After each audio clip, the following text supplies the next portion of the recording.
अस्सलामु अलैकुम वरहमतुल्लाहि वबरकातुहू। आप देख रहे हैं मोहम्मद उवैसुर रहमान यूट्यूब चैनल को सब्सक्राइब करें, लाइक करें, शेयर करें, बेल आइकन ज़रूर प्रेस करें।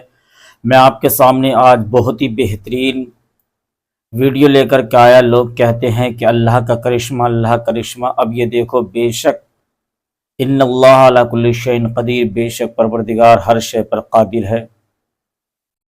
ये अल्लाह का ही करिश्मा है कि 31 मार्च 2025 मंडे के दिन ईद की नमाज के वक्त म्यांमार में एक बहुत ख़तरनाक भूकंप आया। मस्जिद का देखिए, झूमर भी हिल रहा है, पंखे भी हिल रहे हैं, मगर परवरदिगार आलम ने नमाजियों को ज़रा सी भी मुसीबत और तकलीफ़ में नहीं डाला और खालिक के कायनात ने अपना करिश्मा दिखाया, दुनिया को बताया कि देखो इतना ज़बरदस्त भूकंप आता है, मगर परवरदिगार आलम नमाजियों की हिफाजत फरमाता है, मोमिनीन की हिफाजत फरमाता है।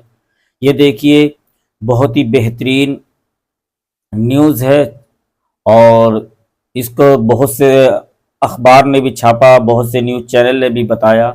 आप इस वीडियो को देखिए और अल्लाह के करिश्मे को देख करके आप भी कमेंट बॉक्स में अल्लाहु अकबर की सदाएं बुलंद करें, क्योंकि बेशक परवरदिगार आलम मोमिन की हिफाजत फरमाता है और खालिक के कायनात मोमिन को कभी रुस्वा नहीं होने देता। ये देखिए इस वीडियो को।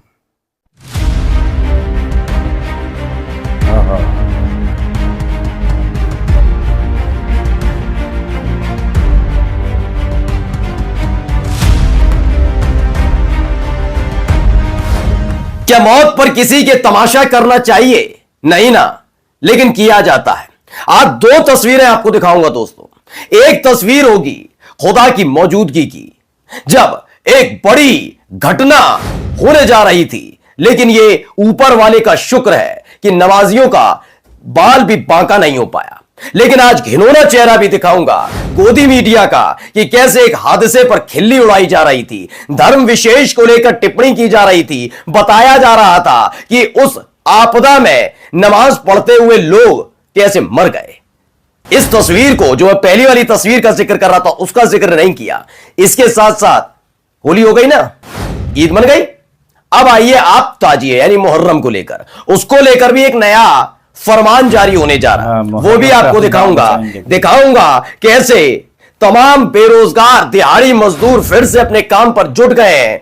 एक एक खबर मैं आपको दिखाने जा रहा हूं। नमस्कार, मैं हूं प्रज्वल गौतम और आप देख रहे हैं the live TV. The live TV, सच सबसे आगे। पहले इस वीडियो को देखिए और मैं फिर कहता हूं, कोई आपसे जरा पूछे ना कहां है तुम्हारा खुदा, कहां है तुम्हारा अल्लाह, तो उसको ये वीडियो जरूर दिखा दीजिएगा। पहले वीडियो देखिए। ये वीडियो निकल कर आई है म्यांमार से।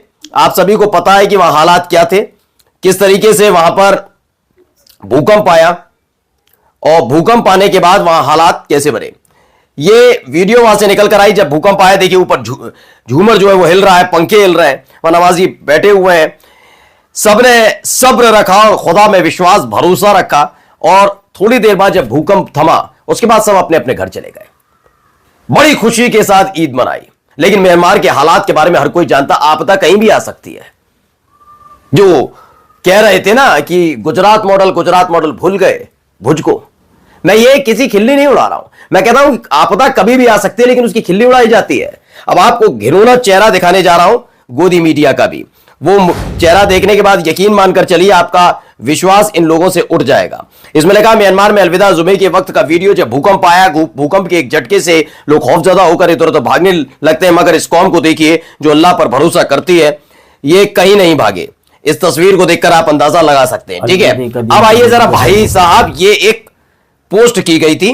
पोस्ट कब की गई, क्यों की गई, वो सारी चीज दिखाऊंगा। इसमें कई तस्वीरें हैं और इसमें भी म्यांमार का जिक्र है।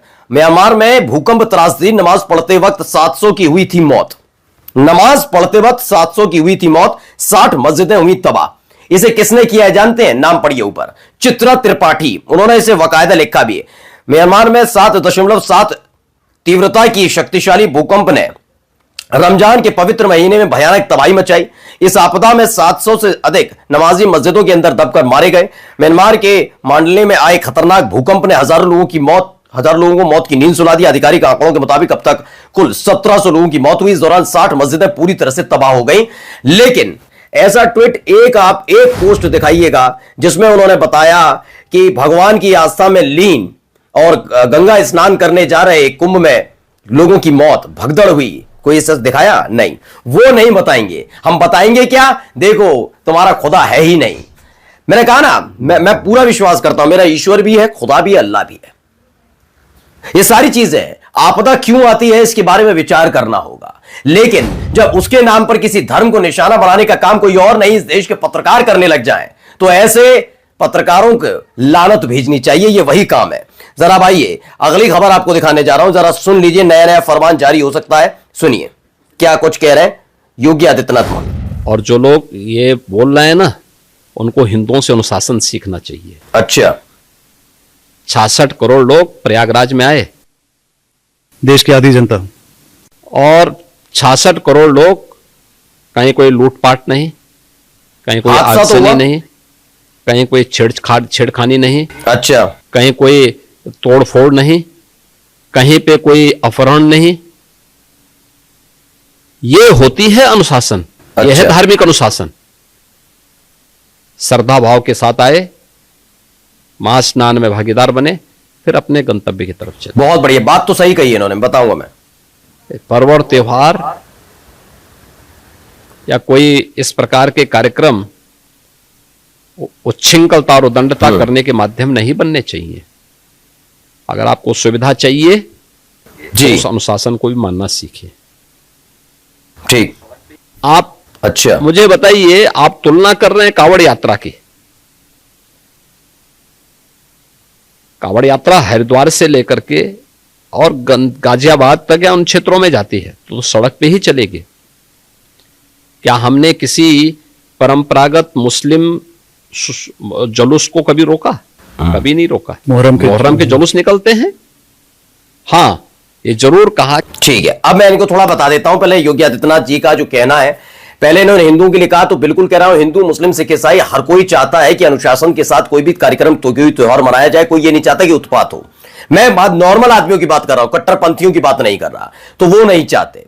तो इसलिए बिल्कुल सही कहा, हिंदुओं का भी हो या किसी को इंसान अनुशासन के साथ जाता है, अपने परिवार के साथ स्नान करता है, लौट कर आता है, ऐसी ईद मनाता है, ऐसी होली मनाता है, ऐसी, ये बात सही है। लेकिन सरकारी व्यवस्था कैसी थी महाकुंभ में, उसका जिक्र करने से हमेशा बचते हैं, पहला। दूसरा, इन्होंने कहा कांवड़ यात्रा। कौन कह रहा है कांवड़ यात्रा का जिक्र करना है? हमें तो जागरण का जिक्र करना है ना, मेरे ही धर्म का है ना। जागरण सड़क पर होता है नहीं होता है? बताइए, होता है नहीं होता है? होता है ना। लेकिन नमाज अता करने वाले लोगों के लिए इन्होंने नया एक तरीका निकाला, कांवड़ यात्रा वाला। अब भारत समाचार लेख ताजिया का साइज छोटा करो, वरना हाईटेंशन लाइन की चपेट में आ जाओगे तो मर जाओगे। हो सकता है आने वाले दिनों में ऐसा ही कुछ और ज्ञान दिया जा रहा है। अब आइए अगली वीडियो आप जरा देख लीजिए। ये एक नई वीडियो निकलकर सामने आई है, क्या तमाशा हो रहा है देख लीजिए। तमाशा क्यों हो रहा है, कहां हो रहा है, जरा हम बताऊंगा, लेकिन जरा देखते चलिए। तोड़फोड़ हो रही है, आप समझ ही गए होंगे। अगर दो समुदाय के बीच का कहानी है तो कौन से समुदाय के लोग हैं, इनके गले में पड़े हुए गमछे से आप समझ जाएंगे। मनोज जोशी लिखते हैं, समस्तीपुर हनुमान मंदिर में स्थापित मूर्ति को मुसलमानों ने तोड़ दिया, जिससे हिंदू उबल उठा और सड़क पर आकर शहर का चक्का जाम कर दिया। शाबाश हिंदुओं, ऐसे ही एकता बनाए रखो।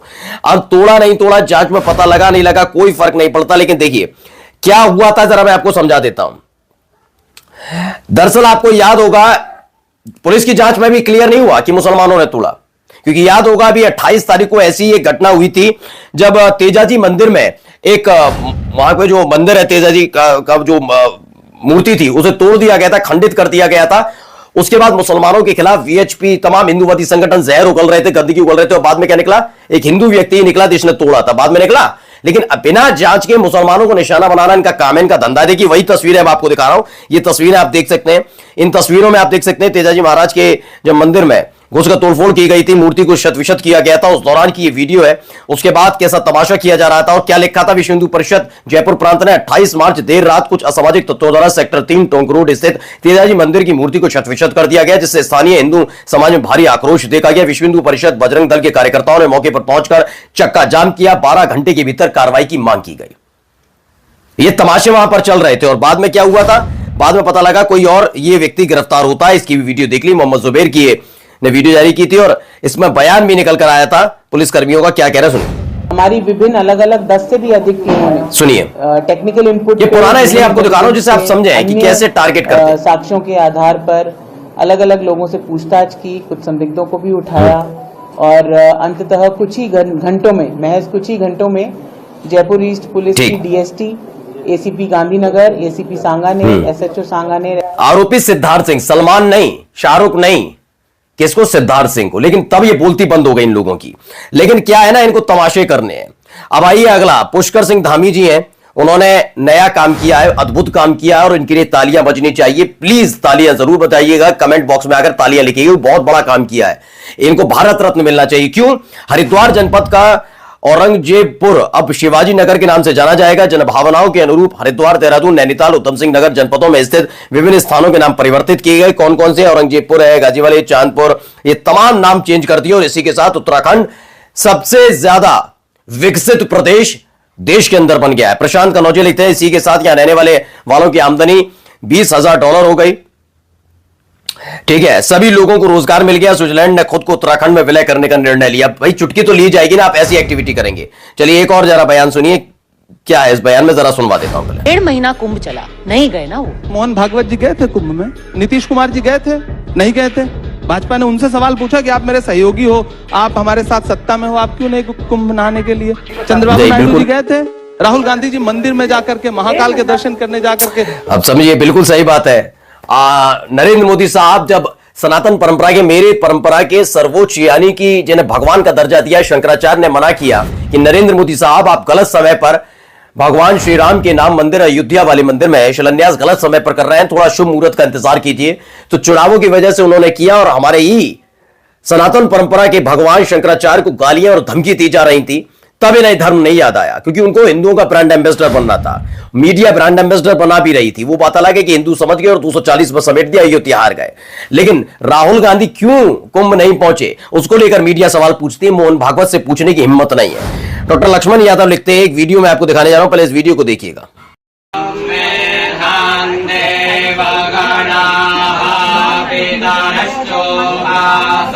क्या हो रहा है जरा मैं बता देता हूं, देखिए। खबर है, ये वीडियो लखनऊ विश्वविद्यालय के हिंदी विभाग का है। विभाग में नए अध्यक्ष प्रोफेसर पवन अग्रवाल का कुर्सी ग्रहण भव्य आयोजन हो रहा है। उस शिक्षक के भगवाकरण की औपचारिक घोषणा नहीं होगी, मगर आरएसएस ने कैसे कब्जा कर लिया उसे देखा जाए। प्रोफेसर पवन अग्रवाल ने एक मील का पत्थर बना दिया, अब कहीं का वीसी बन जाएंगे। तरक्की के लिए वीडियो बनवाई गई और सार्वजनिक कर दी गई। बाकी प्रोफेसरों पर दबाव बन गया होगी, अगली बार उन्हें इसके आगे बढ़ा कुछ करना होगा। पढ़ाई कराए न कराए, शिक्षा मिले न मिले, तमाशे जारी रहने चाहिए। नमस्कार। देखा आपने, अल्लाह का करिश्मा बरकरार रहता है। वहाँ जो कुछ जगह तबाही आई वो ख़ुद की उन लोगों की कमियां हैं, मगर परवरदिगार आलम कभी मोमिन को रुसवा नहीं करता। अगर परवरदिगार आलम से, उसके हबीब सल्लल्लाहु अलैहि वसल्लम से मोहब्बत रखें, उनके परवरदिगार के फरमान पर, उसके हबीब के फरमान पर हम अमल करेंगे, तो बेशक परवरदिगार आलम हमारी हिफाजत फरमाएगा और अब तक हिफाजत कर ही रहा है। चैनल को सब्सक्राइब करें, लाइक करें, शेयर करें, बेल आइकन ज़रूर प्रेस करें। अस्सलामु अलैकुम वरहमतुल्लाहि वबरकातुहू।